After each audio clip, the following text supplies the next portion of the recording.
السلام عليكم ورحمة الله وبركاته. اللهم صل على محمد وعلى آل محمد كما صليت على إبراهيم وعلى آل إبراهيم إنك حميد مجيد. اللهم بارك على محمد وعلى آل محمد كما باركنا على إبراهيم وعلى آل إبراهيم إنك حميد. ربي زدني علما ربي زدني علما ربي زدني علما ربي يسر ولا تعسر وتمم علينا بالخير بإذنك. الله لا إله إلا هو الحي القيوم لا تأخذه سنة له ما في السماوات وما في الأرض من ذا الذي يشفع يعلم ما بين أيديهم وما خلفهم ولا يحيطون بشيء من علمه إلا بما شاء وسع كرسيه السماوات ولا يؤوده حفظهما وهو العلي العظيم. জি, আপনারা সকলে ভালো আছেন?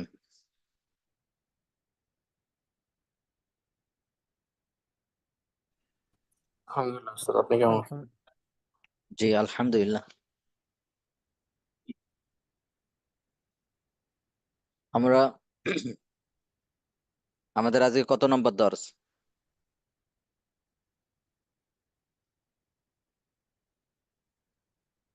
জি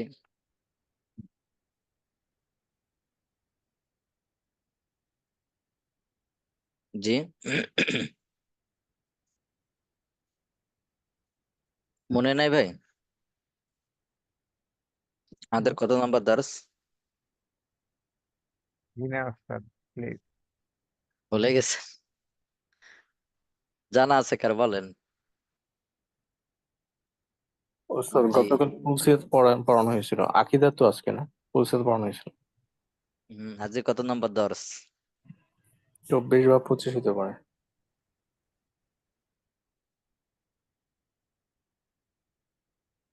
জি, জাস্ট 1 মিনিটের টপিক।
জি, তাহলে আমাদের আজকে কত নম্বর দর্স?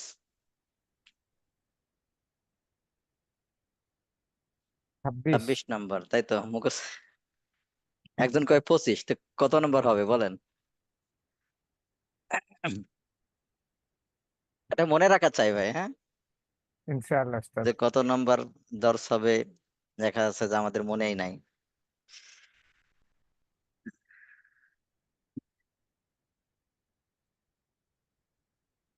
জি জি, আমরা সবাই আবার আনমিউট করলে এই সমস্যা। মনে আছে আকাইদ 26, তাজবিদ 23, ফিক কত? জি, ঠিক আছে, তাহলে আমরা ই না করে আমাদের পড়া শুরু করি। জি, তাহলে শাফাত, জান্নাত, জাহান্নাম সংক্রান্ত এখানে বিশ্বাস। জি, তাহলে এখানে দেখেন আমরা যে বিষয়টা সম্পর্কে বলবো যে শাফাআত জান্নাত জাহান্নাম সংক্রান্ত এখানে বিশ্বাস হবে, সেটা হলো আজকে আমরা যেটা পড়বো সেটা হলো শাফাআত। তো শাফাআত কি জিনিস, কি বা কখনই করতে হবে এই বিষয়টা। শাফাআত হলো কিয়ামতের দিন কিয়ামতের দিন অনেকজন আছে, এমন হবে যে কিয়ামতের দিন কয়েকটা শাফাআত হবে। প্রথম নম্বর হলো কিয়ামতের দিন দেখা যাচ্ছে যে প্রচন্ড ভয়াবহতা হবে।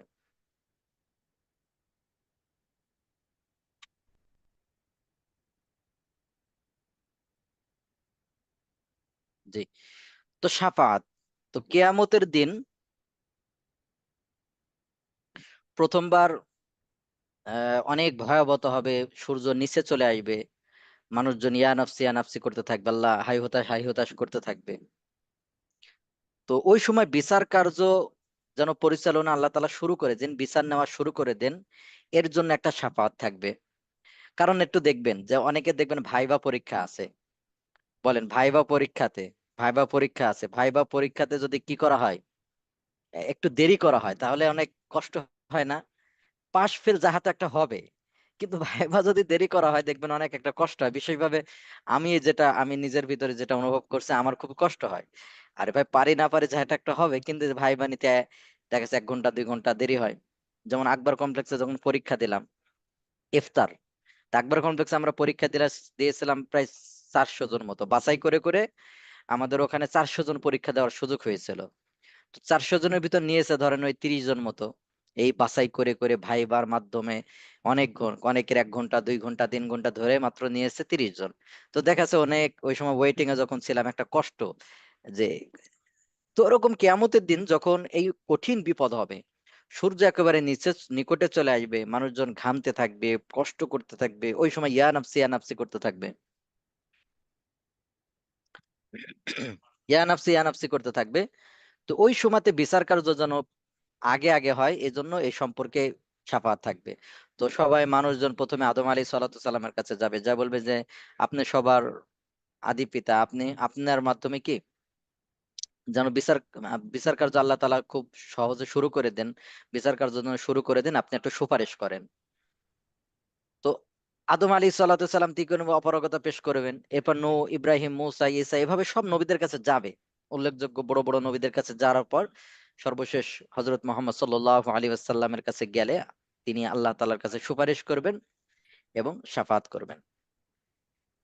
এরপর আরেকটা বিষয় হলো সুপারিশ করা। তো কিয়ামতের দিন অনেক ব্যক্তি আছে যে তার অনেক সওয়াব করেছে, কিছু সওয়াব কম পড়েছে তার, যার কারণে ফয়সালা হয়ে গেছে জাহান্নামের ব্যাপারে। ওরকম ভাবে অনেক ব্যক্তি আছে যে কিছু কম করছে, যার কারণে ফয়সালা হয়ে গেছে কি এরকম। তো ওই সময়তে দেখা যাচ্ছে রাসূলুল্লাহ সাল্লাল্লাহু আলাইহি ওয়াসাল্লাম, সাহাবায়ে কেরাম এবং আমাদের পরিচিত মুমিন ব্যক্তিরা ওই সময়তে কি করবে, সুপারিশ করবেন। এখন দেখবেন এক শ্রেণীর লোক বা কেউ কেউ এরকম ভাবে হয়তো ভুল বোঝার কারণে, কমতির কারণে কারণ তারা বলে কি কোনো সুপারিশ টুপারিশ নাই, কিয়ামতের দিন কি নাই, সুপারিশ নাই। সুপারিশ নাই, এই কথা বলে থাকে। আসলে এটা ভুল কথা। মুসলিম শরীফের সহি হাদিস আছে, মুসলিম শরীফের সহি হাদিস আছে সুপারিশের করার ব্যাপারে। মুসলিম শরীফের কি আছে? সেই হাদিস আছে। হ্যাঁ, সহি হাদিস আছে। ওরকম অনেক হাদিসের ভিতর আছে জি। সুপারিশের ব্যাপারে। তো এখানে সুপারিশ হলো আল্লাহ তাআলা, আমি তো মন চাইলে সুপারিশ করতে পারবো না, করতে পারবো? জি আল্লাহ না। তাআলা যারে অনুমতি দিবেন, যার ব্যাপারে অনুমতি দিবেন সে সুপারিশ করবে। তো এখানে না করতে পারবেন এটা কে বলছে? যারা আমরা বলি সে সবাই সুপারিশ করবে এরকম না। আল্লাহ যাকে অনুমতি দিবেন, যার ব্যাপারে অনুমতি দিবেন সেই ব্যক্তি সুপারিশ করবে, অন্য কেউ না। বুঝতে পারছেন? এজন্য সুপারিশ কিয়ামতের দিন থাকবে না, এই কথাটা ভুল। হ্যাঁ, এই যে আপনার আইএমএ পড়তেছেন না, আইএমএ পড়তেছেন, তো কিয়ামতের দিন আল্লাহ না করেন যদি কারোর ব্যাপারে ফয়সালা হয়ে যায়, যে চেনা পরিচিত আপনার ফ্রেন্ড বলে আল্লাহ সে তো আইএমএ আমরা একসাথে ভর্তি হয়েছিলাম, এরকম বিভিন্ন কাজ থাকবে আর কি। এমনি সেই প্রসঙ্গে এমনি বলতেছে আর কি, যে সে আইএমএ ভর্তি হয়েছিলাম, তার সাথে আমার ভালো সম্পর্ক ছিল, উপকার ছিল, তার হয়তো কোনো কারণে সে জাহান্নামে ফয়সালা হয়ে গেছে, আল্লাহ তারে মাফ করে দাও। আল্লাহ তার সাথে আমার ভালো মহব্বত ছিল, তো তারে যতক্ষণ পর্যন্ত জান্নাতে দিবা না আমি জান্নাতে যাব না। স্পষ্ট হাদিস আছে, মুসলিম শরীফের হাদিস আছে। একদিন পানি পান করাইছে, বলবো আল্লাহ সে তো আমার একদিন পানি পান করাইছিল, আল্লাহ তারে কি করে দাও, এরকম আর কি। সুপারিশ, তো সুপারিশের ব্যাপার এখানে থাকবে। এছাড়াও সুপারিশ ছাড়াও যারা মনে করেন ওরকম ভাবে মুসলিম ব্যক্তি, মুমিন ব্যক্তি যাদের জান্নাতের ফয়সালা হয়েছে, তারাও সুপারিশ করতে পারবে। এই যে এখানে লম্বা চওড়া একটা হাদিস নিয়ে আসা হয়েছে, বুঝতে পারছেন? এরপর আমরা পড়বো জান্নাত জাহান্নাম সংক্রান্ত বিশ্বাস। জান্নাত জাহান্নাম সংক্রান্ত আমাদের বিশ্বাস কি রাখতে হবে? জান্নাত জাহান্নাম এখন বর্তমান বিদ্যমান আছে, কিন্তু কোথায় কিভাবে আছে এটা আল্লাহ তাআলা ভালো জানেন। তো বর্তমান কি আছে? জান্নাত জাহান্নাম বিদ্যমান আছে। বিদ্যমান আছে। হ্যাঁ, এই সম্পর্কে আমাদের আলোচনা থাকবে। এই জান্নাত জাহান্নাম সম্পর্কে আলোচনার পরে আমরা জাহান্নামের শাস্তি, আহ জাহান্নামের শাস্তি যে কি হবে, কত বড় কঠিন হবে, এটার অল্প অল্প কিছু আলোচনা আমরা এখানে পড়বো। জাহান্নামের শাস্তি এখানে কি অল্প কিছু আলোচনা পড়বো। তাদের খাবার, জাহান্নামীদের খাবার কি দেওয়া হবে, কি কি দেওয়া হবে এই সম্পর্কে। এরপর আমরা পড়বো জান্নাতের এরকম সুখ শান্তি, জান্নাতের ভিতর কি কি সুখ শান্তি হবে। শুধু ভয়েরটা পড়লাম, ইটটা পড়লাম না, তাহলে হবে না। এজন্য এরপর আমরা পড়বো কি জান্নাতে কি ভিতরে যে সুখ শান্তিটা থাকবে, এই সুখ শান্তি সম্পর্কে আমরা পড়বো। এরপর সর্বনিম্ন, সবচেয়ে নিম্ন জান্নাত যাকে দেওয়া হবে সে সম্পর্কে আমরা এখানে পড়বো। আজকে আমাদের মৌলিক আলোচনা এই এই সম্পর্কে থাকবে।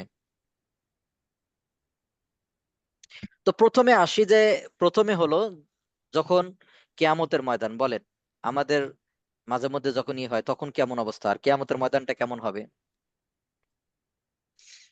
তো কিয়ামতের ভয়াবহ। ময়দানের ভয়াবহতা দেখে সবাই ছোটাছুটি করতে থাকবে, যে বিচার কার্য আল্লাহ তাআলা দেরি করবেন, তো বিচার কার্য আগে করার জন্য এরকমই করবে। তো যখনই মহান প্রান্তরের মানুষের বিপদ কঠিন হয়ে দাঁড়াবে, সেটাই তাদের অবস্থান দীর্ঘ হবে, তখন তারা এ প্রান্তরে ভয়াবহ বিপদ থেকে মুক্তি পাওয়ার জন্য তাদের প্রভুর নিকট সুপারিশ করার চেষ্টা করবে। রাসূলদের মধ্য হতে যারা উলুল আজম, নূহ, ইব্রাহিম, মুসা, ঈসা আলাইহিমুস সালাম, তাদের কাছে যাবে, গিয়ে বলবে যে আপনার কাছে আসছি, আপনার কি করেন। হাদিসের ভিতরে আছে প্রথমে আসবে, সবাই যাবে আদম আলাইহিস সালাতু সালামের কাছে সুপারিশ করার জন্য। কাকে? তাহলে এই সুপারিশটা কি সুপারিশ থাকবে? যেন বিচার কার্য দ্রুত শুরু করা হয়। এই সুপারিশটা কি সুপারিশ?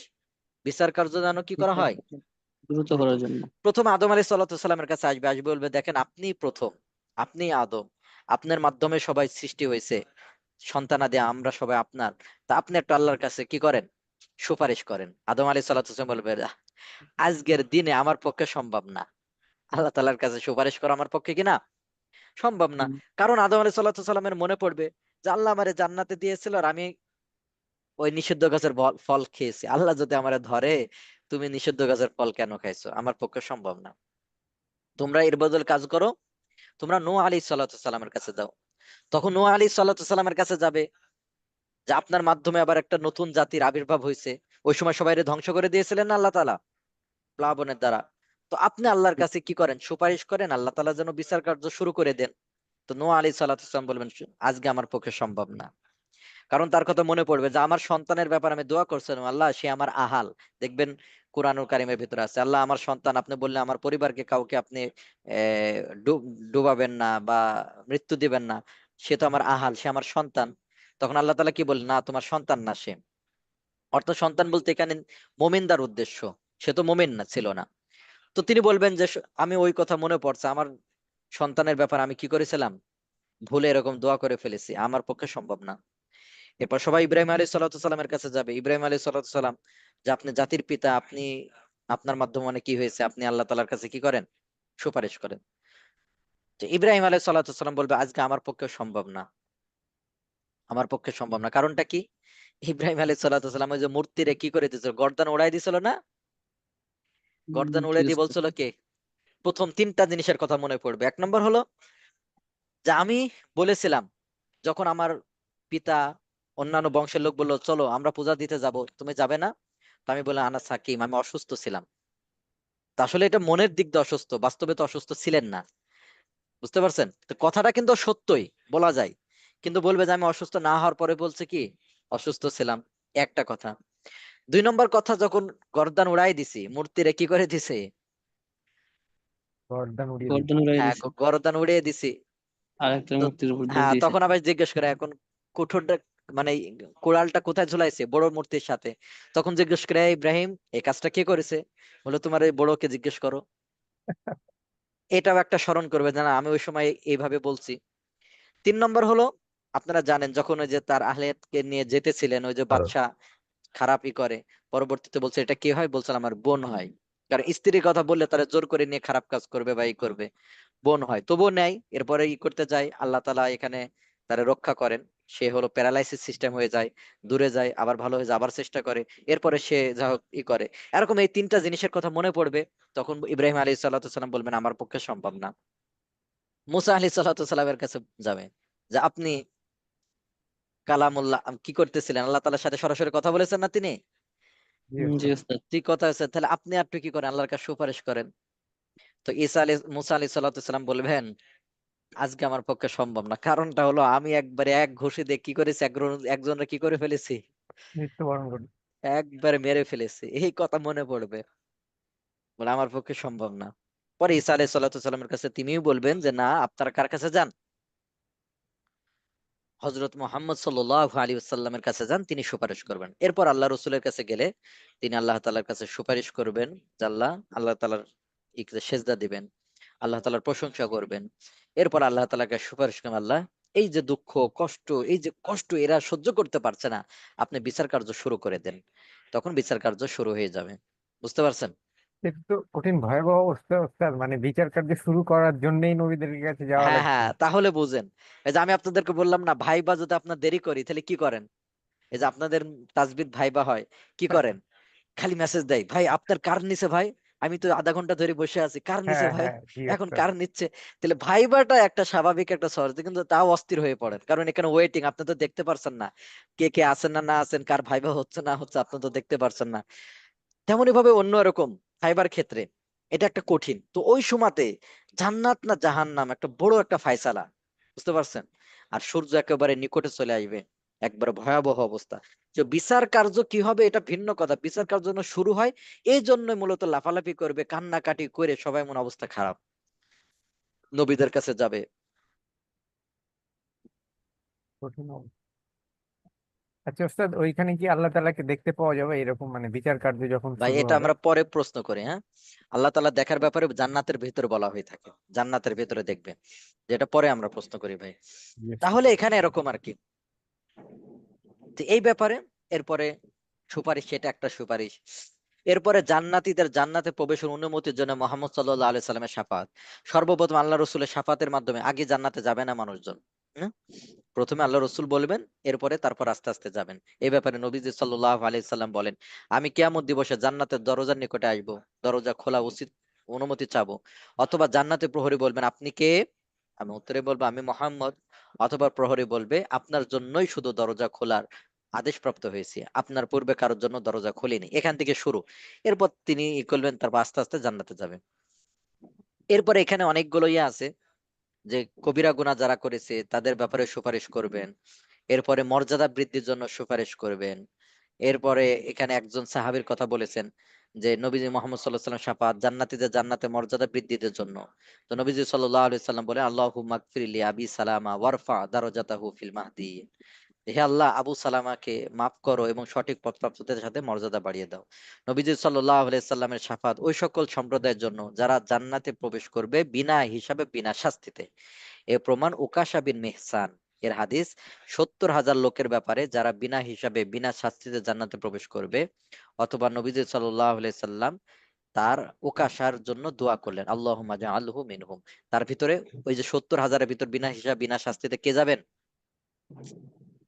এই সাহাবাও জান্নাতে যাবেন। বুঝতে পারছেন? উকাশা জি বিন ওস্তাদ। নিস- মেহসান।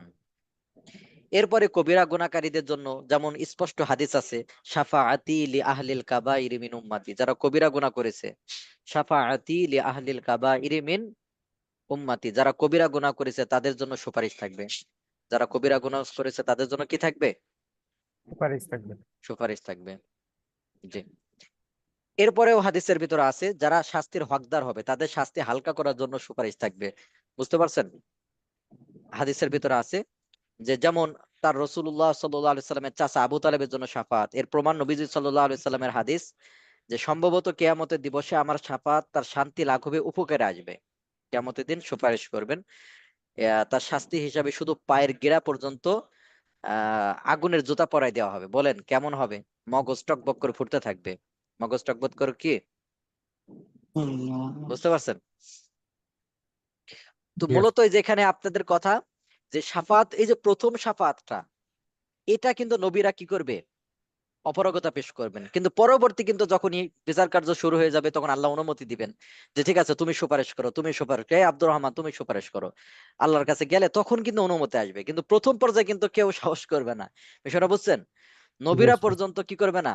আর বর্তমানে সাহস যে করবে না। একজন লেখছেন যে বর্তমানে এক শ্রেণীর পীর, তারা কি বলে মাস মাস 100 টাকা করে দিলে সে কি করে দিবে, কিয়ামতের দিন সুপারিশ করে দেবে। কত সুন্দর না?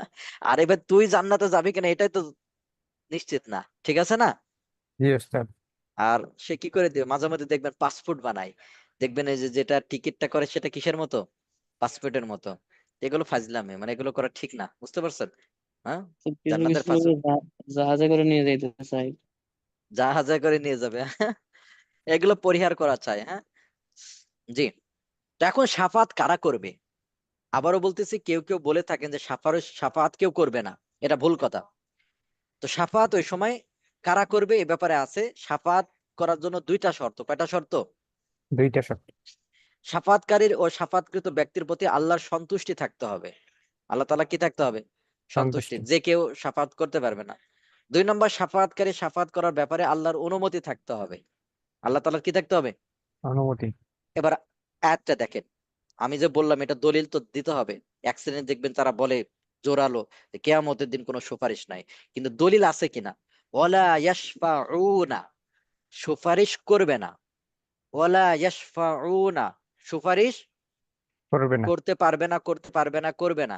ইল্লা, তবে, লিমানির তাদ, যার প্রতি আল্লাহ সন্তুষ্ট, তাহলে তার ব্যাপারে সুপারিশ করা যাবে, স্পষ্ট আয়াত। তেমনি ভাবে দেখবেন আরো আল্লাহ তাআলা বলেন মান যাল্লাযী, ওই ব্যক্তি, ইয়াশফাউ ইনদাহু, যে তার কাছে সুপারিশ করবে, এত বড় সাহস কার আছে? ইল্লা বিইذনি, তবে তার অনুমতি নিয়ে। দেখছেন? তাহলে আয়াত দ্বারা দুইটা স্পষ্ট প্রমাণ হয় না যে জি কিয়ামতের দিন ওস্তাদ। আল্লাহর অনুমতি সাপেক্ষে সুপারিশ করা যাবে? আরো জি স্পষ্ট ওস্তাদ। দলিল দেখেন, এই যে হাদিস, হাদিস নাম্বার নিচে দেওয়া আছে। সহিহ মুসলিম অনেক আছে, সহিহ মুসলিম বেশ কিছু হাদিস আছে। সহিহ মুসলিমের হাদিস, তাহলে বুখারী, মুসলিম, মুসলিম শরীফের হাদিস। আপনার দেখেন হাদিসটা পড়তেছে সুপারিশের ব্যাপারে। রাসূলুল্লাহ সাল্লাল্লাহু আলাইহি সাল্লাম বলেন, সেই সত্তার কসম যার হাতে আমার প্রাণ, ওই দিন মুমিনগণ তাদের ওই সব ভাইদের স্বার্থে আল্লাহর সাথে এত অধিক বিতর্কে লিপ্ত হবে যারা জাহান্নামে রয়ে গেছে, যে তোমাদের পার্থিব অধিকারের ক্ষেত্রে এমন বিতর্কে লিপ্ত হয় না। হাদিস শুনতে পাচ্ছেন ভাই? কি বলতেছে? আল্লাহর সাথে বিতর্ক করবে। আল্লাহর সাথে কি করবে? বিতর্ক বিতর্ক করবে। করবে। যেটা পার্থিব কোনো বিষয়ের জন্য এত বিতর্ক করে না, কিন্তু আল্লাহর জন্য বিতর্ক করবে। আল্লাহ, তুমি ওরে জাহান্নামে দিছো কেন? ওরে জান্নাতে না দিলে আমি যাবো না জান্নাতে। আমি জান্নাতে কি করবো না? যাও না। আর আল্লাহ তাআলা কি করবেন? জান্নাতে দিয়ে সন্তুষ্ট করবেন না? জি ওস্তাদ। সেদিন একজন অবশ্যই। বলতেছে, উস্তাদ একটা প্রশ্ন ছিল, আমার কিছুদিন আগে একটা বিড়াল মারা গেছে, বিড়ালটার আমি খুব মহব্বত করতাম, খুব ভালো লাগতো আমার, তা আমি ওই বিড়ালটারে পাবো কিনা জান্নাতে? বলেন, জান্নাতে বিড়ালটারে পাবে কিনা? আমি বললাম উত্তর দেওয়া বাদ দিয়ে আমি তো মেরে গেলাম, আপনার বাবা মার টেনশন নাই, আপনার স্বামী স্ত্রী মানে একে অপরের কি টেনশন নাই, ভাই বোনের টেনশন নাই, আপনার টেনশন বাদ দিচ্ছে বিড়ালটারে পাবেন কিভাবে জান্নাতে? ভাই, বুঝছেন ভাই? যে বিড়ালের এসকে মজে গেছে তো তাই ওস্তাদ। হ্যাঁ, তাহলে বিড়ালটার টেনশন অনেকে আছে, অনেকে আছেন কিন্তু এরকম যে বাবা মা টেনশন না, জান্নাতে পাবে কিনা এটার প্রশ্ন নাই, জাল্লা আমি কি আমার বাবা মারে পাবো কিনা, সুপারিশ করতে পারবো কিনা, আমার ভাই বোনকে পাবো কিনা, স্বামী স্ত্রীকে পাবো কিনা, এই টেনশন না। টেনশন বাইরে গেছে কার? যে আমি বিড়ালটারে জান্নাতের ভেতর পাবো কিনা। ভাই এরকমও লোক আছে। হ্যাঁ, তো তারা বলবে হে রব, এরা তো আমাদের সাথে সিয়াম সালাত আদায় করত, হজ করত, তখন তাদের নির্দেশ দেওয়া হবে যাও তোমাদের পরিচিতদের উদ্ধার করে আনো।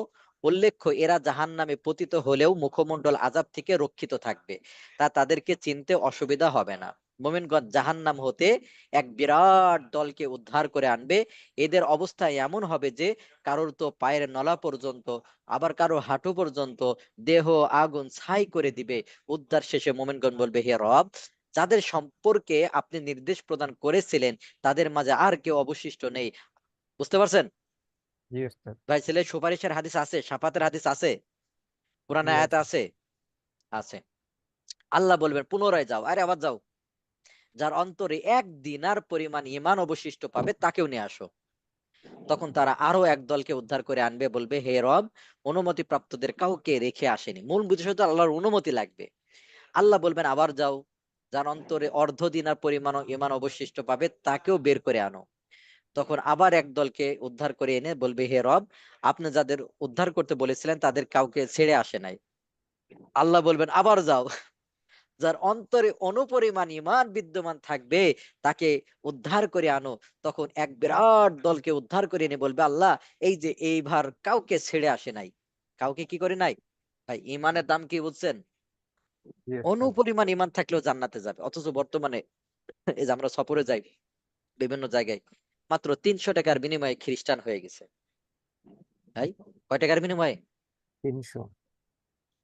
তাহলে ঈমানের দাম এটা মূল 300 কারণ টাকা। কি ওস্তাদ? মানে 300 টাকার বিনিময়ে এটা কোন ক্রাইটেরিয়াতে তারা এরকম করছে আর কাইফিয়ত কি? হলো যে ওই এলাকায় শীতকালে বলেছে তোমাদের কম্বল দেওয়া হবে, আপনারা এটা এটা করেন।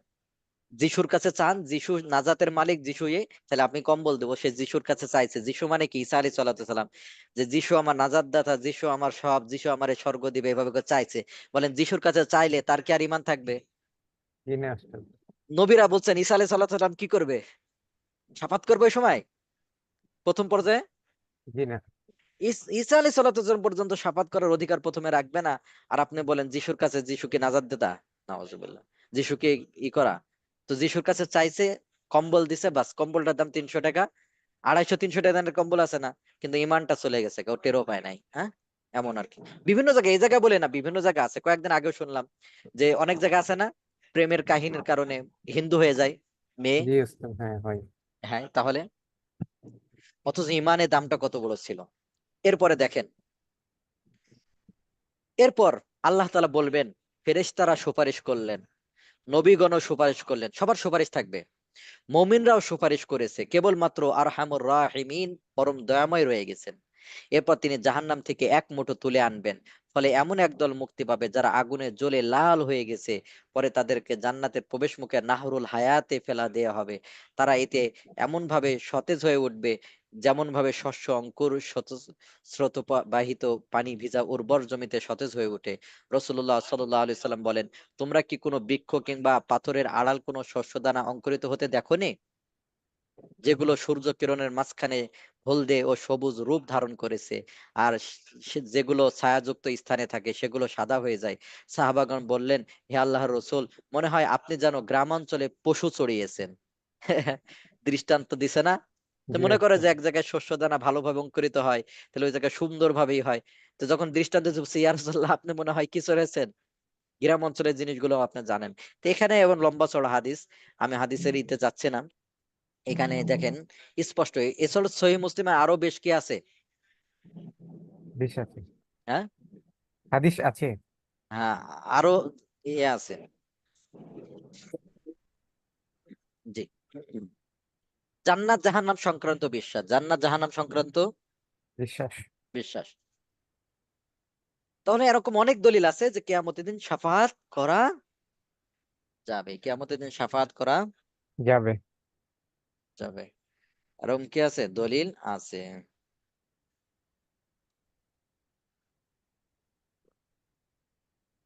এখন আমরা পড়বো জান্নাত জাহান্নাম সংক্রান্ত বিশ্বাস। তো এই বিশ্বাসের মূল হলো, জি, এর মূল হলো যে জান্নাত শব্দটা একটা বাগান।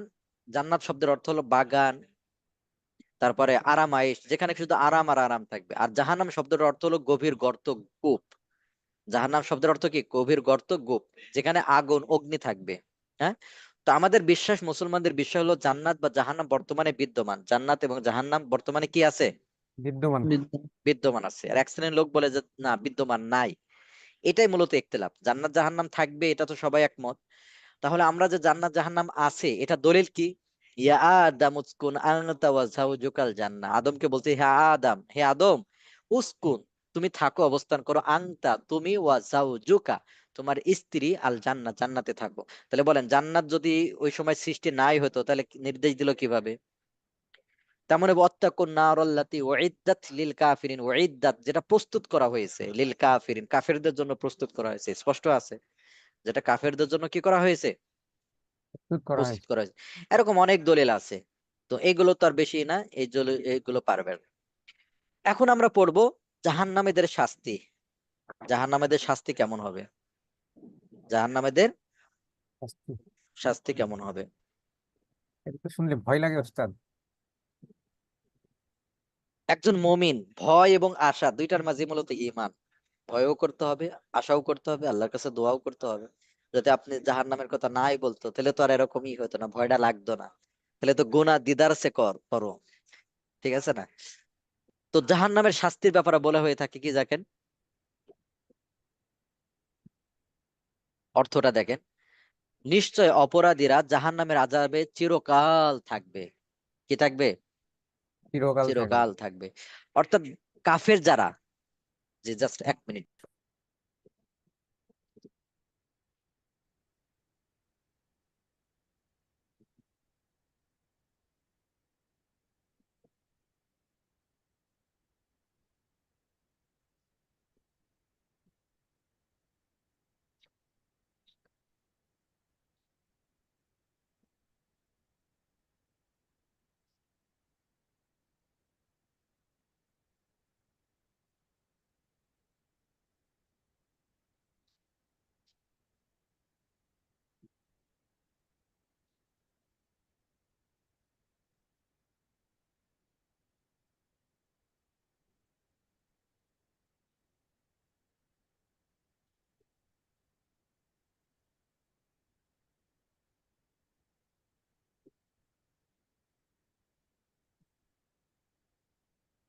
জি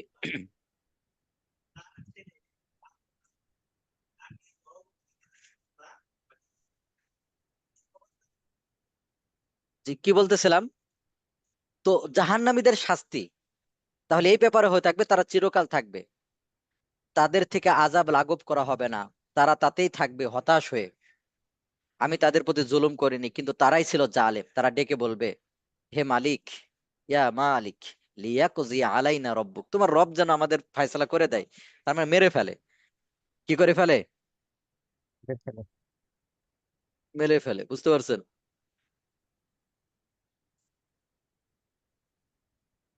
অর্থাৎ আমরা আর সহ্য করতে পারছি না, আমরা আর কি করতে পারছি না, সহ্য করতে পারছি না, আমাদের জন্য মেরে ফেলে। আহ জাহান্নামের শাস্তির ব্যাপারে হাদিস শরীফে আছে, কাআমসালিল বিগাল মুকাফা তালসাউ ইহদা হুন্না। এই জায়গায় হাদিসের ভিতর কি আছে দেখেন, ফায়াজিদু হামওয়াতাহা আরবাঈনা খরিফা। আব্দুল ইবনে হারিস ইবনে থেকে বর্ণিত, রাসূল সাল্লাল্লাহু আলাইহি ওয়াসাল্লাম বলেছেন জাহান্নামের মধ্যে খোরাসানি উটের নাই বিরাট বিরাট সাপ আছে। এক একটা সাপ কত বড় বড়, কিরকম মোটা হবে? খোরাসানি খোরাসানে উঠা, উট উট, খোরাসানে উট অর্থাৎ বিশাল বড় বড় উট, এরকম বিশাল মোটা মোটা সাপ থাকবে। সে সাপ একবার দংশন করলে তার বিষ ও ব্যথা 40 বছর পর্যন্ত থাকবে। কত বছর পর্যন্ত? 40। 19 বছর। একটু চিন্তা করছেন, জাহান্নামের সাপ, জাহান্নামের সাপ যদি একবার কারো দংশন করে 40 বছর পর্যন্ত, তার মানে কি জাহান্নামের ওই রকম 40 বছরে বাংলাহীন না, 40 বছর পর্যন্ত ব্যথা থাকবে, যন্ত্রণা থাকবে, ছটফট করবে।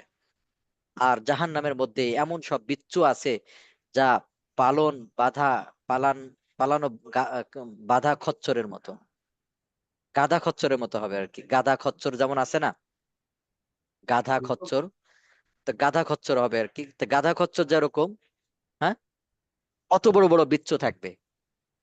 তাহলে বিচ্ছুটা কত বড় হবে? এবং খচ্চরের মতো। একবার দংশন করলে তার 20 কিংবা 40 বছর পর্যন্ত থাকবে। বলেন এত বড় কি বিচ্ছু পাওয়া যায় সাধারণত? সাধারণত ছোট্ট একটা বিচ্ছু দেখবেন কি যেন বলে, অনেকগুলো পা, এটা কি বলে? এটা যদি কামড়ায় ভালো মতো, যদি দেখবেন যে অবস্থা কি খারাপ। হ্যাঁ, আল্লাহ তাআলা হেফাজত করেন। আবু হুরায়রা রাদিয়াল্লাহু তাআলা আনহু বলেন, নবীজি সাল্লাল্লাহু আলাইহি সাল্লাম বলেছেন, জাহান্নামের মধ্যে কাফিরের গায়ের চামড়া হবে 42 হাত মোটা। কয় হাত মোটা? 42। এটা কেন? এটা এজন্য, মনে করেন একবারে ছোট একজন বাচ্চা, বাচ্চা ছেলে, আপনাকে যদি বলা হয় তারে মারতে, বলেন তারে মারলে এক আঘাতে শেষ না? মজা পাবেন? এখন যদি মোটা তাজা কাউকে দেওয়া হয় তাহলে কি বেশি মজা হবে না? জি। তো এখন আমায় মনে করেন যে কেউ যদি কি হয়, কাফের যারা, কাফেররা সাধারণত মনে করেন কাফের, তো এরা যদি যায় জাহান্নামে মনে করেন, তো কাফের হলো কট্টকি, এক মানে দেওয়ার সাথে সাথে তো কি হয়ে যাবে, চিহ্ন চিহ্ন খুঁজে পাওয়া যাবে। সেজন্য কি হবে, তারে বডি বানাইতে বানাইতে মোটা, তাহলে 42 হাত মোটা শুধু যদি চামড়া থাকে, তাহলে গোশত কেমন মোটা হবে, হাড় কেমন মোটা হবে, ব্যক্তিটা কত বড় হবে। জি, বিশাল আকারের হবে। হ্যাঁ, তাহলে এটা একটু জাহান্নামে গেলে বলবে কি, জাহান্নাম এমনি জাহান্নাম বলবে আল্লাহকে, আল্লাহ তুমি তো বলছিলে আমারে কি দেবা, কিন্তু এখন দেখি যে আমার এক কোনাও ভর্তি হয় না, সব তো ফাঁকা। বুঝতে পারছেন ভাই? আওয়াজ আসতেছে, আওয়াজ। দাঁত হবে উহুদ পাহাড়ের সমান। দাঁত হবে কি জাহান্নামী উহুদ। ব্যক্তিদের উহুদ পাহাড়ের সমান।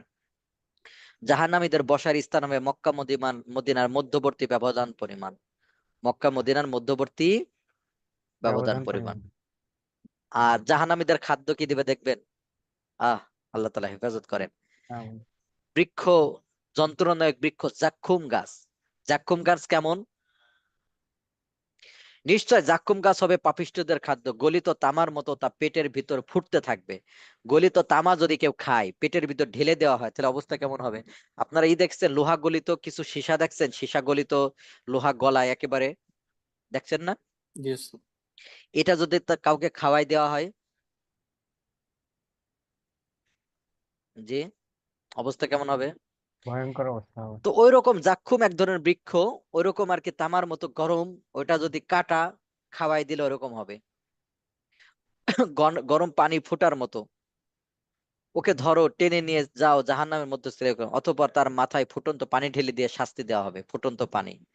একেবারে ওই পানি যখন পানি পানি করবে, পানি পানি করবে, পানি যখন দেওয়া হবে, ফুটন্ত টক বগে ফুটন্ত গরম পানি যখন দেওয়া হবে, যখন মুখ দিতে যাবে, মুখ ঝলছে, মুখের যে চামড়া গুলো আছে একবারে ঝলছে শেষ হয়ে যাবে।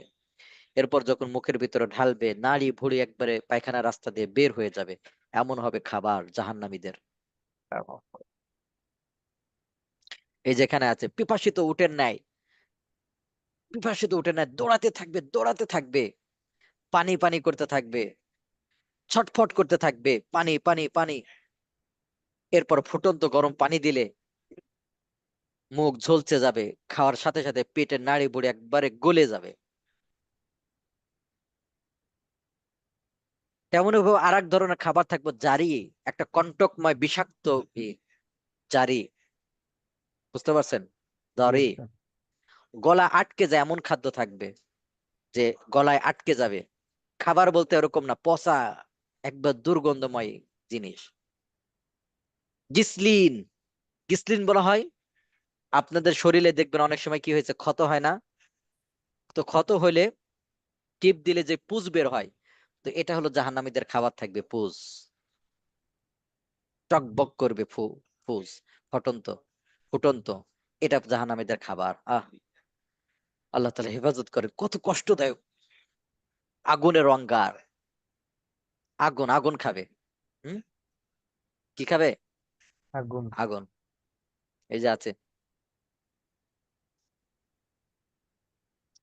যে ইয়াকুলুনা ফি বুতুনিহিম নারা, তারা পেটে আগুন ভরবে, আগুন।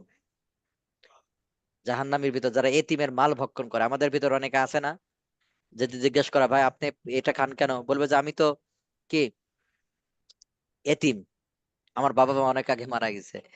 চেয়ারম্যান আছে না, চেয়ারম্যান মেম্বার এতিমের মাল খায়, একটু সাবধান। যারা এতিমের মাল ভক্ষণ করে তারা কি খাবে?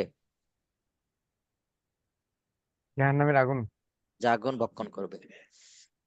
তো আরো এরকম, তো এটা তো জাহান্নামীদের শাস্তি গেল। আরো একটা আছে কবরের ভিতরে, যে বধির, কেউ শুনতে পায় না, এই পায় না, এরকম একটা বললাম না, এক আঘাত করবে, হাতুড়ি থাকবে, আঘাত করলে একবার মাটির সাথে মিশে যাবে। যদি পাহাড়কে আঘাত করা হয়, পাহাড় একবার মাটির সাথে ধুলায় পরিণত হয়ে যাবে। ওইটা দিয়ে আঘাত করতে থাকবে জাহান্নামী ব্যক্তিদেরকে।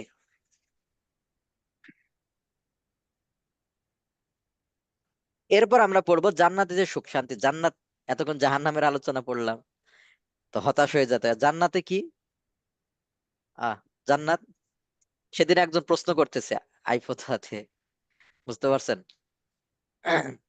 প্রশ্নটা বলার আগে এটা বলি, আল্লাহ তাআলা বলেন, অর্থটা দেখেন, যারা ঈমান এনেছে, ওয়াল্লাযীনা আমানু, যারা ঈমান এনেছে, ওয়া আমিলুস সলিহাত, সৎ কাজ করেছে, তাদেরকে জান্নাতে প্রবেশ করানো হবে, যে তলদেশ দিয়ে কি নহর প্রবাহিত হবে। দেখবেন সবচেয়ে সুন্দর দৃশ্য কোনটা? নহর হচ্ছে, ঝর্ণা আছে, এরকম না? তো জান্নাতের ভেতর এরকম নহর থাকবে, ঝর্ণা থাকবে, বিভিন্ন ভাবে থাকবে।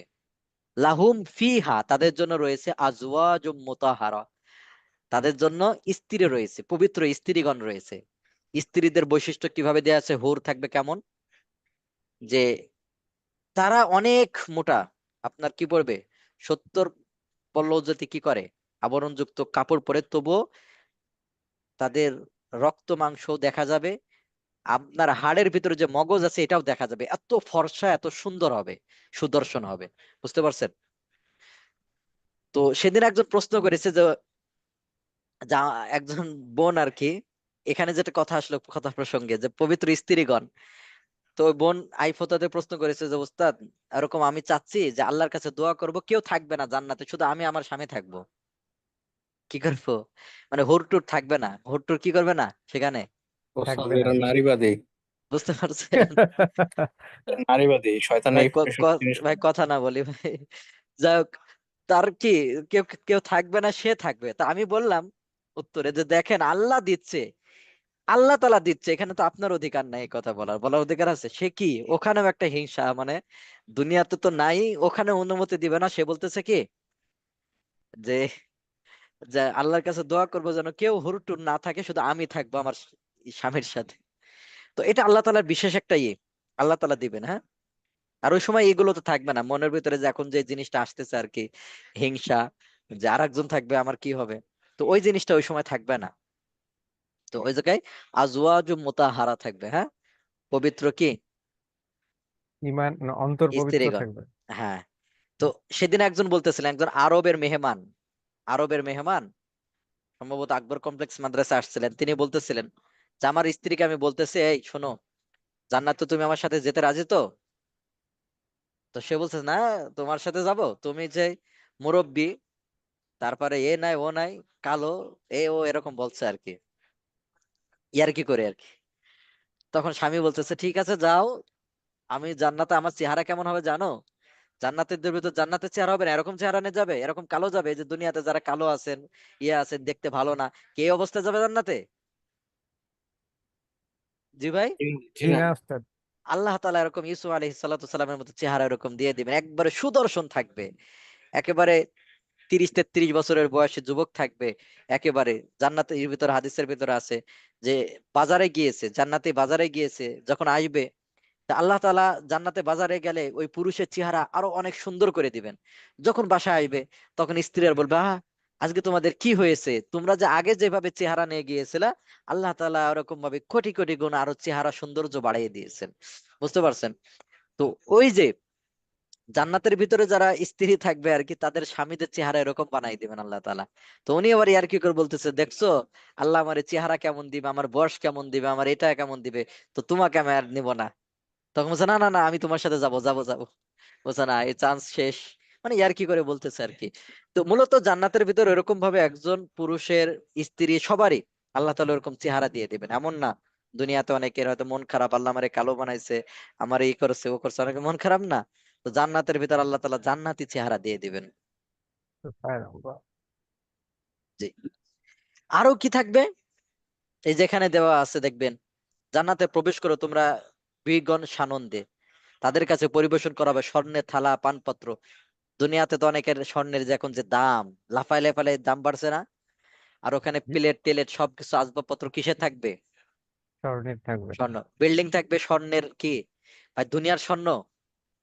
জি না ওস্তাদ। বা অনেকে কিন্তু ভুল ধারণা, ওই যে বলে যে জান্নাতের ভিতর স্বর্ণ, তার মানে দুনিয়ার স্বর্ণ না ভাই। হাদিসের ভিতর আছে না, যে জান্নাতীগণ জান্নাতে এমন জিনিস পাবে যা কোনো চোখ দেখে নাই, যা তার কোনো অন্তর অনুভব করে নাই, যা কোনো কি কান কোনোদিন শ্রবণ করে নাই। তাহলে জান্নাতি স্বর্ণ যদি হতো, তাহলে এই হাদিসের অর্থ কি? বলতে কোনো চোখ দেখে না, আমরা চোখ তো দেখছি জান্নাত, দুনিয়াতে স্বর্ণ দেখি নাই না। জি ওস্তাদ। এটা একটা দৃষ্টান্তমূলক এবং একটা উদাহরণ যে এমন হবে, তার মানে দুনিয়ার স্বর্ণ রূপা না কিন্তু ভাই। ভাই আবারও বলতেছি কি না, ওই হাদিস থেকে দুনিয়ার স্বর্ণ রূপা না, ওটা জান্নাতি স্বর্ণ রূপা। কোন স্বর্ণ রূপা? আমাদের এক জান্নাতি। উস্তাদ বলতেছেন, বলেন আমরা কেক খাই কত টাকা দামের? 5 টাকা, 10 টাকা। তা জি আমাদের উস্তাদ ওস্তাদ। বললেন যে সৌদি থেকে একবার মেহমান আসছে, সৌদি বা দুবাই কাতার এরকম হবে, মেহমান আসছে, তিনি ঢাকাতে কোন হোটেলে উঠছেন, হোটেলে উঠে বলে ছোটখাটো একটা নাস্তার ব্যবস্থা, একটা কেকের একটা অর্ডার করলো। তো ওই অর্ডারটা নাকি কত হাজার টাকা দামের কেক ছিল আর কি, বুঝতে পারছেন? জি তো হুজুর ওস্তাদ। বলতেছে তোমরা এই যে খাইছো কত টাকা, 5 টাকা দামের কেক। এখন মাথার ভিতরে যখন হবে যে তুমি ওই জায়গায় মেহমান হলো, কেক পরিবেশন করা হবে, তখন তোমার মাথার ভিতরে 5 টাকা দামের কেক ঘুরপাক হবে, যে তাহলে ওখানে গেলে কি করবে। কিন্তু যে 5 টাকা না, কেকের দামও যে 15-20 হাজার 50 হাজার টাকা দামের আছে, এই জিনিসটা তোমার মাথায় নাই। তো জান্নাতের যে ক্ষেত্রে, জান্নাতের ভিতরে যে জান্নাতি এরকম স্বর্ণ রূপা থাকবে, ইট এরকম থাকবে, তো আমাদের মাথায় ঘুরপাক খাবে কোনটা? মনে হয় যে দুনিয়ার যে পচা ধসা স্বর্ণ রূপা প্রসেসিং করা লাগে, এ করা লাগে, ওই জায়গায় মানে আবার প্রসেসিং করা লাগে না ভাই। আল্লাহ তাআলা জান্নাতি স্বর্ণ রূপা দিবেন, হ্যাঁ, জান্নাতি জিনিস দিবেন, এটার সাথে তুলনাই হবে না। তার মানে ওই হাদিস আছে যে কোনো চোখ দেখে নাই, কোনো অন্তর অনুভব করে নাই, কোনো কান এরকম শুনে নাই, ওইরকম নিয়ামত আল্লাহ দিবেন ওখানে। আছে না সুবহানাল্লাহ। যে দেখতে এরকম ফল যখন একটা কামড় দিবে, আরে স্বাদ, আর একটা কামড় দিবে আর এক রকম স্বাদ, আর একটা কামড় দিবে আর এক রকম স্বাদ। তাহলে দুনিয়ার আপেলে কি এরকম স্বাদ আছে? দুনিয়ার কমলাতে কি এরকম স্বাদ আছে ভাই? জি আবার না। দেখবে মাঝে মধ্যে ভালোও লাগে না। তো ওইটা মানে ওইটা জান্নাতি জিনিস। একটা ফল থেকে এরকম আসবে হ্যাঁ, ওস্তাদ মানে। বিভিন্ন স্বাদ থাকবে, জি জি জি, একটা ফল থেকেই বিভিন্ন স্বাদ থাকবে। ওরকম জান্নাতে, জান্নাতে যেটা বলে বোঝানো যাবে না, হ্যাঁ, জি বলে ওস্তাদ। কি করা যাবে না, বোঝানো বোঝানো যাবে। যাবে না। আচ্ছা ওস্তাদ, এরকম আমি একটা শুনেছিলাম যে আমরা দুনিয়াতে যে ফলের স্বাদ গ্রহণ করে জান্নাতে যাওয়ার পরে এরকম মনে হবে যে এরকমই তো আমরা দুনিয়াতে খেয়েছিলাম, এরকম একটা হাদিস পড়েছিলাম। হ্যাঁ, কিন্তু স্বাদ আলাদা, দেখতে হয়তো এরকম হবে, বুঝতে পারছেন, কিন্তু কি, স্বাদ আলাদা। হ্যাঁ, স্বাদ আলাদা। সবচেয়ে নিম্ন জান্নাত কত বড়, কিন্তু এটার মতো নাই, দুনিয়ার আপেল না, বুঝতে পারছেন ভাই? আপনি দেখতে হয়তো ধরেন আপেলের মতো লাগলো, কিন্তু দুনিয়ার আপেল তো না, দুনিয়ার আপেল, এই কথা আর কি। না, এটা আসলে কম্পেয়ার করেছে যে হ্যাঁ এরকম আমরা হ্যাঁ হ্যাঁ, খাইতাম দুনিয়াতে। না, আপেলই এই যে, থাকবে কিন্তু ওটা মেড ইন জান্নাত। হ্যাঁ হ্যাঁ, মেড ইন জান্নাত, এরকম আর কি। তো এরকম দেখলে এই স্বর্ণরূপা মানে এই স্বর্ণরূপা না, ওই জান্নাতি স্বর্ণরূপা। এখানে একজন বলবে সবচেয়ে নিম্ন মানে যে জান্নাত যাবে, আল্লাহ তাআলা যারে নিম্ন মানে জান্নাত দিবেন, তারে হলো 10 দুনিয়া পরিমাণ ভাই, 10 বাংলাদেশ, জি না ওস্তাদ। 10 এশিয়া, 10 পৃথিবী। 10 পৃথিবী, 10 দুনিয়া। দুনিয়া বলতে খালি এই পৃথিবী বোঝায় এরকম না কিন্তু, এর ভিতরে পৃথিবী ছাড়াও যেগুলো আছে ওইগুলো কিন্তু দুনিয়ার ভিতরে অন্তর্ভুক্ত। গ্যালাক্সি বলা যায়। হ্যাঁ, এই যেটা বলে আপনি তো সৌরজগৎ সহ টহ। এটা জি, কি আসলে মানে কোনটা বোঝানো হয়েছে, মানে পৃথিবী নাকি হচ্ছে যে দুনিয়া আর কি? দুনিয়া মানে সৃষ্টি জগতের যে বাইরের যে হ্যাঁ, ব্যাপারটা। দুনিয়া বলতে সাধারণত বলা হয় থাকে সরকম সবকিছুই, আমাদের এরকম না। মানে জি, পৃথিবী না এরকম। হ্যাঁ, সৌরজগৎ আর কি। সৌরজগৎ সহ ওইটাকে কিন্তু দুনিয়ার ভিতর অন্তর্ভুক্ত করে। এখন চাঁদে যাচ্ছে না, চাঁদকে দুনিয়ার ভিতর বলে না, অন্তর্ভুক্ত করে না দুনিয়ার ভিতরে। জি ওস্তাদ, মানে দুনিয়া বলতে আমরা যেটা বোঝাই আর একটা কি হলো যে পৃথিবী, আমরা বলতে পারি জমিন, এই যে জমিন আমরা যেটা, আর একটা হলো দুনিয়া বলতে যেটা বোঝায় মানে সবকিছু। আউট অফ হ্যাঁ হ্যাঁ পৃথিবী আর কি, মঙ্গল হ্যাঁ গ্রহ হ্যাঁ, সূর্য এই সব মিলায় আর কি বলা পৃথিবী হয় একটা ওটাকে। গ্রহ না, জি ওস্তাদ। এটা একটা গ্রহ, আর একটা গ্রহ পাশে আছে, সূর্য আছে, ও আছে, এরকম আর কি। তো আল্লাহ তাআলা ভালো জানেন কত বড় দিবেন, কিন্তু এখানে যেটা পাওয়া যায় যে 10 দুনিয়া পরিমাণ দিবেন। তো সর্বনিম্ন যে জান্নাতটা দিবেন তার ব্যাপারে বলা হয়ে থাকে, আব্দুল ইবনে মাসউদ রাদিয়াল্লাহু তাআলা আনহু থেকে বর্ণিত, রাসূলুল্লাহ সাল্লাল্লাহু আলাইহি সাল্লাম বলেন, আমি অবশ্যই চিনি জাহান্নাম থেকে মুক্তি লাভকারী সর্বশেষ জাহান্নামী ও জান্নাতে প্রবেশকারী সর্বশেষ জান্নাতীকে। তো জনৈক ব্যক্তি হামাগুড়ি দিয়ে জাহান্নাম থেকে বের হবে, আল্লাহ তাআলা তাকে বলবেন যাও জান্নাতে প্রবেশ করো। সে জান্নাতে আসবে, তাকে ধারণা দেওয়া হবে জান্নাত পূর্ণ। সে ফিরে এসে বলবে হে আমার রব, আমি পূর্ণ পেয়েছি, আপনি কি দিলেন? সব তো ভরপুর। অতঃপর আল্লাহ বলবেন যাও জান্নাত প্রবেশ করো, তোমার জন্য দুনিয়ার সমান ও তার 10 গুণ জান্নাত রয়েছে। কয় গুণ? 10 গুণ। তখনই বলবে যে আল্লাহ আপনি কি আমার সাথে উপহাস করছেন? মাঝে মধ্যে এমন হয় না ভাই? জি ওস্তাদ। হ্যাঁ, মনে করেন এমন কিভাবে হবে, যেমন মনে করেন আপনার রাস্তায় দিয়ে যাচ্ছেন, যেতে যেতে দেখলেন একজন ফকির ভিক্ষুক মনে করেন, তো তারে বলবেন যে আপনি কত টাকা চান আমার কাছে, সে বলবে কয় টাকা, 5 টাকা 10 দিলেই হবে, কয় টাকা, 5 5 টাকা। টাকা 10 টাকা, বলে আরো চান, কয় তাহলে 50 টাকা দিন, আরো চান তাহলে 500 টাকা দিন, সর্বোচ্চ দেখবেন 1000, তার বেশি যাবে না, যাবে, জি না ওস্তাদ। তার বেশি দেখবেন যাবে না। এখন যদি তারে 5 লাখ টাকা ধরাই দেন, যে এই টাকাগুলো নেন, সে কি বলবে, নিতে যাবে বলেন, জি না ওস্তাদ। সে বলবে যে আপনি কি আমার সাথে ইয়ার্কি করতেছেন, ফাজলামি করতেছেন, এরকম বলবে। তো আল্লাহ তাআলা তারে কত বড় দিবেন, 10 গুণ। 10 দুনিয়া পরিমাণ। সে বলবে আল্লাহ আমি সবার জাহান্নামে ছিলাম, আপনি আমার এই ইহসান করছেন, জান্নাত দিচ্ছেন, তো অনেক কিছু। তো তিনি বলবেন, সে বলবে হে আমার রব, আপনি আমাকে উপহাস করছেন বা হাসছেন, আপনি বাদশাহ আমার এনে উপহাস করছেন, আমার 10 দণ্ড নিবেন। তো এরপর আল্লাহ বলবে যে না, তোমারে দিছে, এখানে যে ইয়ে আছে দেখেন, তাহলে 10 দুনিয়া পরিমাণ থাকবে। এরপরে জান্নাতীদের খাবারের ব্যাপারে থাকবে, ওয়া আমদাদনাহুম বিফাকিহাতিউ, যে তাদের ফল ফলমূল, ও লাহমিন, গোশত, এগুলো দেয়া হবে। ফিহা ফাকিহা, তাতে ফল থাকবে, নাখলুন, খেজুর, আনার, তেমনি ভাবে সুপেয় পানি থাকবে, এখানে আছে। নেশা মুক্ত মদ থাকবে, মদ, ওটা জান্নাতি মদ, বুঝতে পারছেন, এই মদ না, আমরা বললাম না ওই যে যখন কেকের কথা শুনবো মনে হবে যে কি 5 টাকা দামের ওই পচা কেক, মনে হয় এটা না। তো এরকম ভাবে জান্নাতি ভাবে মদ, জান্নাতি জিনিস, শরাব আর কি, শরাব বলা হয়।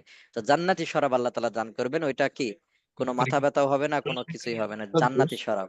হ্যাঁ, জুস হইতে পারে তো এটা মনে হয়। জুস জাতীয় বলবে না,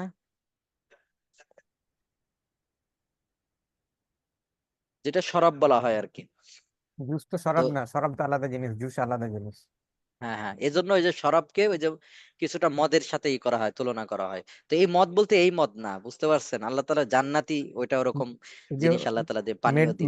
মেড মেড বাই জান্নাত ওস্তাদ। হ্যাঁ হ্যাঁ হ্যাঁ, মেড ইন জান্নাত, তাই তো। জি জি, আল্লাহ তাআলা এরকম দিবেন। তো ঠিক আছে, তাহলে আমাদের আজকে এই পর্যন্তই। কারো যদি প্রশ্ন থাকে, আসলে এই জান্নাত জাহান্নাম সংক্রান্ত আসলে যতটুকু হাদিসে পাওয়া যায় ওইটুকের ভিতরে সীমাবদ্ধ। আপনি এখন যদি এমন একটা প্রশ্ন করলেন, তো দেখা যাচ্ছে হাদিসের ভিতর থাকলে আমি বলতে পারবো, অন্যথায় বলা সম্ভব না, কারণ এটা তো আর নিজে থেকে বানাই বলা সম্ভব না, বুঝতে পারছেন। জি মাসলা ওস্তাদ। মাসাইল মনে করেন আমি কিয়াস করে এ করে বের করব, কিন্তু এইগুলো তো সম্ভব না। এজন্য আপনাদের যদি এই সম্পর্কে প্রশ্ন থাকে, আপনারা আই ফতোয়াতে প্রশ্ন করবেন, যদি দলিল প্রমাণ থাকে ওখান থেকে দিয়ে দেওয়া হবে। আর আপনাদের প্রশ্ন তো দর্শ কবে, ক্লাস কবে, আমি কেন ওস্তাদ? কালকে। অবশ্যই উপস্থিত থাকবেন, হ্যাঁ। ইনশাআল্লাহ। ওস্তাদ জি জি একটা প্রশ্ন ইনশাআল্লাহ। ছিল, শুরুর দিকে জি, আজকে দেখলাম যে উলুল আজম নবী নামের একটা ইয়া ছিল শুরুর দিকে, ওইটা আসলে উলুল আজম নবী বলতে কি বোঝায়? উলুল আজম বলতে যারা নেতৃস্থানীয়, সবার কাছে তো যাবে না, নবী তো অনেক না, হুম হুম। 1 লক্ষ 1.25 লক্ষ, মনে করেন অনেকে বলা হয় 1 লক্ষর বেশি। বলা যায় তো রাসূল, আহ ওটা কি রাসূল জাতীয় নবী? হ্যাঁ, মানে যারা নেতৃস্থানীয় ছিলেন, ওখানে কে কে আছে, আদম আলী সাল্লাম, মুসা আলী সাল্লাম, নূহ আলী সাল্লাম, ঈসা আলী সাল্লাম, ইব্রাহিম আলী সাল্লাম, এরা আর সবই কি, রাসূল। এরকম। উস্তাদ আমার একটা প্রশ্ন ছিল। জি জি, উস্তাদ আমাদের এই যে এখন পড়াইছেন একটা জিনিস হলো, যারা আল্লাহর কালাম বিক্রি করে খায় তাদের জন্য জাহান্নামের আঙ্গার। মানে এই কালাম বিক্রি করে খাওয়া বলতে মানে কি বোঝানো হয়েছে, কালাম কতটুকু? বিক্রি করে খাওয়া মানে অপব্যাখ্যা যারা করে, হ্যাঁ, যারা কোরআন অপরাধ? এবং হাদিসের অপব্যাখ্যা করে যারা করে। যেমন আপনারা জানেন খ্রিস্টানদের যে এখন বই পুস্তক লেখে, এরা কারা লেখে জানেন, আমাদের মুসলমানদের ভিতরে কিছু শিক্ষিত আছে যারা ইসলামিক জ্ঞান রাখে, তারা এরকম ভাবে কোরআন হাদিসের অপব্যাখ্যা করে খ্রিস্টানদের পক্ষে কাজ করে। ওই যে এই সমস্ত ব্যক্তি তারা আল্লাহর কালাম বিক্রি করে খাইছে। 2 নম্বর হলো তুচ্ছ তাচ্ছিল্য, এই যে আমরা যেমন বলি যে কেউ মারা গিয়েছে, তো কেউ খতম পড়ায় দেখবেন 50,000 1 লাখ টাকা নেয়, বুঝতে জি পারছেন। উস্তাদ, তো জি। এটাও এটাও করা যাবে না, এটাও এর ভিতর অন্তর্ভুক্ত হইতে পারে। হ্যাঁ কোরআন শিক্ষা দিলে এটাতে তো সমস্যা নেই, হ্যাঁ? কোরআন হ্যাঁ, শিক্ষা দিয়ে তার জন্য হাদিয়া নিলে কোরআন শিক্ষা। না না, এটা নিতে পারবে তো, কোরআন শিখায় হাদিয়া নিতে পারবে না, নিতে জি পারবে তো, উস্তাদ। এটা তো এটার ভিতর পড়বে না, না, এটার ভিতর পড়বে না। সাধারণ মানুষ তো এটাই বলে, মানে যারা আর না কি না, সাধারণ মানুষ উল্টা পাল্টা, ওরা আরো সাধারণ কত কিছু মানুষের বলে। কথা শুনে তো আর লাভ নাই। দেখবেন কেউ, দেখবেন আপনি দোকান উদ্বোধন করেন, আমারে নিয়ে যান, আমি কিন্তু কন্টাক্ট করবো, এমনি বলতেছে আর কি, যে ভাই আমি দোকান উদ্বোধন করবো, আমারে কিন্তু 5,000 টাকা দেওয়া লাগবে, কথার কথা বলতে 10,000 টাকা দেওয়া লাগবে, খাইতে দেওয়া লাগবে। আপনি বলেন হুজুর, এই যে দোকানে আপনি একটু বয়ান করবেন, এ করবেন, টাকা চাচ্ছেন, অথচ কোরআন বিক্রি করা জায়েজ নাই। ভাই এটা দুনিয়াবি, এক্ষেত্রে আমি কন্ট্রাক্ট করে যেতে পারবো, মানে ওরা সব গুলাই ফেলে। জায়েজ নাই কোনটা, আপনার বাবা মারা গিয়েছে, ভাই মারা গেছে, অন্য কেউ মারা গিয়েছে, আমারে নিয়ে গেলেন, খতম করালেন, খাওয়াইলেন, হাদিয়া দিলেন, এটা জায়েজ নাই। কিন্তু দোকান উদ্বোধন করে, মাহফিল করে, কন্টাক্ট করবে না, এটা একটা কেমন লাগে, তবে মাহফিল করলাম, টাকা দিল, এটা জায়েজ আছে, এগুলো নেওয়া জায়েজ আছে। ঠিক আছে। বিশেষ কিন্তু করে ওস্তাদ কমিটির এখানে আমার ভিতরে একটা প্রশ্ন আছে যে যে মাহফিল যে করে বলছেন, কিন্তু এখানে এই যে যারা হচ্ছে যে আসলে মাহফিল করে এখানে আসলে টাকা কোন প্রেক্ষাপট থেকে নেওয়া জায়েজ আছে? মানে নবীগণের তো অরিস বলে, মানে বলে, তাই না? তো ভাই নবীগর নবীগণ। ওয়ারিস বলে আমি আপনাকে বলি, সেটা হুম, হুম, সেটা হলো যে আপনি গেলেন, আপনার যাতায়াত ভাড়া আছে না? আমি যে আজকে গেলাম, আমি যদি আজকে কি করতাম, রিক্সা চালাইতাম, তাও হলো কয় দিনে কিন্তু মাঝে মধ্যে 3,000 4,000 টাকা ইনকাম করা, তাহলে আমার এটা একটা রিজিকের ব্যবস্থা হইতো 3,000 টাকা, বুঝতে পারছি, আমি রিক্সা চালাইলে।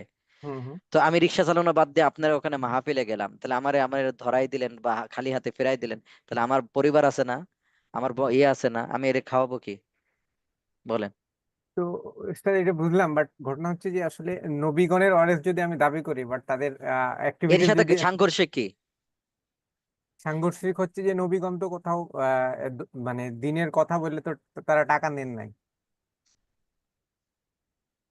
শুধু এতটুকু পড়ছেন আর পড়েন নাই? ভাই হাদিসে পড়বেন, দেখবেন যে ঝাড়ফুঁক দিছে, ওখানে বলছে যে ঝাড়ফুঁক দিব, শর্ত হলে এত ছাগল দেওয়া লাগবে। খালি একটাই অনেক পড়ছেন, মানুষ খালি আছে অন্যটা পড়েন না। এগুলো প্রশ্ন করে বুঝতে পারছেন? বিভ্রান্তির ফালাই আমাদের। হ্যাঁ হ্যাঁ, বিভ্রান্তি ফেলাই দেয়। কি করছেন, সাহাবায়ে কেরাম কন্ট্যাক্ট করেছেন যে আপনাকে আমি ঝাড়ফুঁক দিব, ফিরি হুম, ফিরি না, আমার এই যে এত ছাগল দেওয়া লাগবে। তারপরে ছাগল দিছে, তারপরে কি হয়েছে, ঝাড়ফুঁক করেছেন। তো এখান থেকে কি পাওয়া যায় না? তেমনই ভাবে রসুলদেরকে রসুলদের তো রসুলই, ওদের সাথে তো তুলনা করলে হবে না, হবে? তারা তো আর রিজিকের টেনশন নাই, ইয়ে নাই, তাদের ওরকম ভাবে আল্লাহর পক্ষ থেকে সব ব্যবস্থার দায়িত্ব আল্লাহ নিয়ে নিয়েছেন। বুঝতে পারছেন? তো আমাদের ক্ষেত্রে তো আর এরকম না, গাইবে ভাবে দিবে আমাদেরকে, দিবে না। তো সাহাবায়ে কেরামের ভিতরে পাওয়া যায়, তারা এইটা করছেন ভাই। ঠিক আছে ভাই, একেও অপব্যাখ্যা করবেন না, হ্যাঁ? আচ্ছা না ওস্তাদ, স্যার, এটা জানার একটা ব্যাপার ছিল তো যে আসলে হ্যাঁ হ্যাঁ ঘটনা হ্যাঁ, কি। জি জি জি জি জি। অনেকে বলে তো এটাই তো সমস্যা, ওদের তো কিছু বলতে পারি না এমন সময়।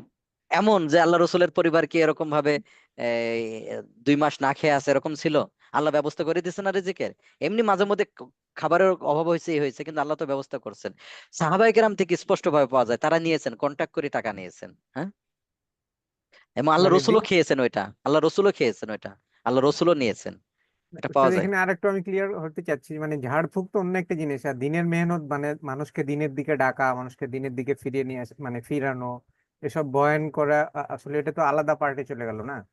না না না, আলাদা পার্টে কিভাবে যাবে ভাই? ওনার ভাই একটা ইয়ে আছে না, পেশা না?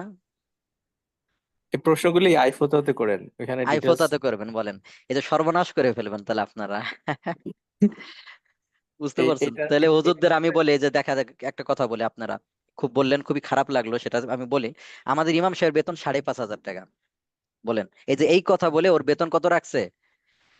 টয়লেট সাফ করে, ঝাড়ু দেয়, মুয়াজ্জিন, ইমাম, বেতন কত টাকা? 5,500 টাকা। তার সংসার আছে না? জি ওস্তাদ, মাঝে আছে। মধ্যে চোখের পানি ছাড়ে যে উস্তাদ, আজকে কুরবানির দিন, আমার ছোট মেয়েটারে এক ইও গোশত কিনে দিতে পারে নাই। বলেন, কি বলে? কুরবানির দিন 5,500 টাকা বেচালাম, এটা শেষ হয়ে গেছে, আমি ঈদের দিনে কি করে নাই, গোশতও কিনে দিতে পারি নাই, এবং কেউ হাদিয়াও আসে নাই। বুঝতে পারছেন? বেতন কম দেয়, বাইরে তাহলে কোনো বলবেন কাজও কি? করতে দেয় না। হ্যাঁ, বাইরে কাজও করতে দেন না, যে তারে করে দেন। তাহলে আপনার বাড়িতে আমার তো ফরজ না, আপনার বাড়িতে যে আমার মাহফিল করা ফরজ, এটা আমি রিক্সা এটা নিয়ে চালাবো, আমি রিক্সা মহল্লার চালাবো, তাহলে আপনার বাড়িতে আমি কেন যাবো? এটা না না, আমি এই আমার মাহফিলের, ইবাদত করব। ওস্তাদ এই জি, মাহফিলের কথা বলি নাই আমি, এই যে ধরেন যে বিভিন্ন জায়গায় মাহফিল করতে যায় না, যে হ্যাঁ হ্যাঁ, মসজিদের, অবশ্যই নিতে পারবে, অবশ্যই নিতে পারবে, মানে এটা মানে হাদিয়া। কন্টাক্ট করেই নিতে পারবে। কন্টাক্ট করে না, কন্টাক্ট করে তো আমি বলি না, কন্টাক্ট বলছি আমি। উনি চুক্তির কথা বলতেছে উস্তাদ। চুক্তির না না না, আমি চুক্তির কথা চুক্তির তো আমি কথা বলি। বলছি, মানে আমি যেটা বলতে এই চাচ্ছি তো যে ভাই, এই তাফসির তো প্যাচ মাহফিলের লাগাই নামে। দিছেন গা, প্যাচ লাগাই দিছেন গা। আমি তো তোবার বারবার বলছি, কিন্তু এই শব্দটা আমি বলছি যে চুক্তি ছাড়া, আমি এই শব্দটা বলছি, আপনি এটা না ধরে কি করেছেন? আ- আচ্ছা আচ্ছা, চুক্তি মানে ছাড়া, চুক্তি ছাড়া, চুক্তির কথা তো আমি বলি নাই।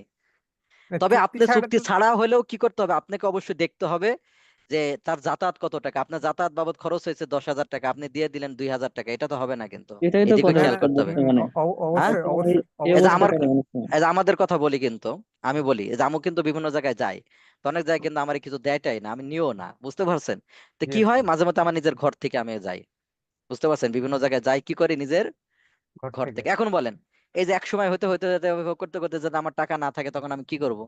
আমার ওরকম আছে এরকম বলতেছি না, হয়তো আমি ওইভাবে তার প্রাইভেটে যাই না বা ও তো যায় না, আমি যাই কোথায় ট্রেনে অথবা বাসে, হয়তো 200-500 টাকা খরচ হয়। মাঝে মধ্যে এমন হয় যে কিছুই দেয়টাই নাই, মানে আমি চাইও না কিছু না, মাঝে মধ্যে কি করি, চলে আসি। তাহলে এটা আমি বলতেছি না, বলেন আমার কতদিন হবে, আমার এই যে 500 টাকা খরচ হলো আজকে, আমার নিজের হাদিয়া থেকে যেটা খরচ করলাম, আর একদিন যাবো 500 টাকা, এভাবে করতে গেলে আমার এটা কে দিবে বলেন? এইটা তো আসলে ওস্তাদ যারা হচ্ছে যে আপনাকে দাওয়াত দিবে বা ডাকবে, এটা তো হচ্ছে তাদের একটা দায়িত্ব আছে যে ওই যে আপনাকে আপনার মনে করে এরকম মন মানসিকতা রাখে যে দিনে দাওয়াত দিবে বা একটু বয়ান করলো, এটা আবার হাদিয়া দিব, মানে আমি উদাহরণস্বরূপ বোঝাচ্ছি আর কি এরকম। মানে জি ওস্তাদ, তো কিন্তু জি জি ঠিক আছে, সর্বশেষ আমি আমাদের যেটা ক্লাস শেষ, আমরা কমিটি কালকে কিন্তু আবার এখানে আলোচনা কিন্তু করব। ইয়ে করে।